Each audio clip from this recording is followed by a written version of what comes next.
ఇదొకటి గత ప్రభుత్వం మీద నిందలేసేదానికి రాసుకొచ్చింది ఈ వార్త కూడా చూడుర్రి. 10 మంది విద్యార్థులున్న ఒక టీచర్, 10 మంది విద్యార్థులున్నా కూడా ఒక టీచర్ పెడతాండి ఆ రేవంత్ రెడ్డి అని చెప్పుకొస్తాను. 11 మంది నుండి 40 మంది ఉంటే ఇద్దరు, 40 నుండి 60 మంది ఉంటే ముగ్గురు టీచర్లు. స్టూడెంట్ టీచర్ రేషియోను తగ్గించిన ప్రభుత్వం.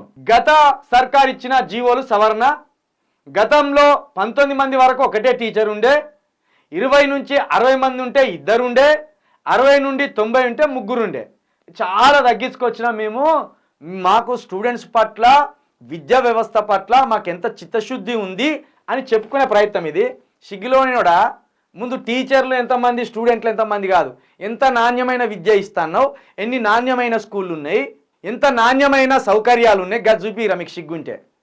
ప్రభుత్వ బళ్ళలోకి పోయి బెంచీలు చక్కగా ఉన్నాయా, పుస్తకాలు సరిగ్గా ఉన్నాయా, గ్రౌండ్ సరిగ్గా ఉన్నదా, నల్లాలు ఉన్నాయా, బాత్రూమ్లు ఉన్నాయా, ఇన్ఫ్రాస్ట్రక్చర్ ఉందా, ఏదైనా చూపిర్రా. ఒక్క ఫ్యాన్ ఉన్నదా గవర్నమెంట్ బళ్ళల్లో చూపిర్రా ఒక్క. అది పక్కన పెట్టి గతంలో 11 మందికి ఒక్కలు, 10 మందికి ఒక్కలు ఉంటే మేము 11 మంది నుండి 40 మందికి ఒక్కరిని పెంచి గల్ల ఎగిరెత్తాండే.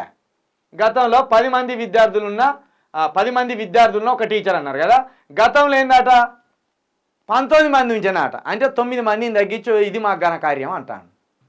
ఇది కాదు మీకు కావాల్సింది. ఇంటర్నేషనల్ స్కూల్ ఏవి, ప్రభుత్వ వైద్యశాలల్లో ఎట్లున్నది వైద్యం, ప్రభుత్వ విద్యాలయాల్లో ఎట్లున్నది చదువు, ప్రైవేట్ స్కూళ్ళకు గవర్నమెంట్ స్కూళ్ళకు ఎట్లున్నది గది చూడు. టీచర్లను పెంచినాం, సార్లను పెంచినాం, ఇది కాదు కదా. నీ సౌకర్యాలు ఎన్ని ఇస్తావు గది చూపెట్టు. తీది రేవంత్ రెడ్డిని భుజాల మీద ఎత్తుకొని మొగోడని చూపించక జరా. ఆల్రెడీ రాష్ట్రం చీ తూ అని ఉంచుతుంది.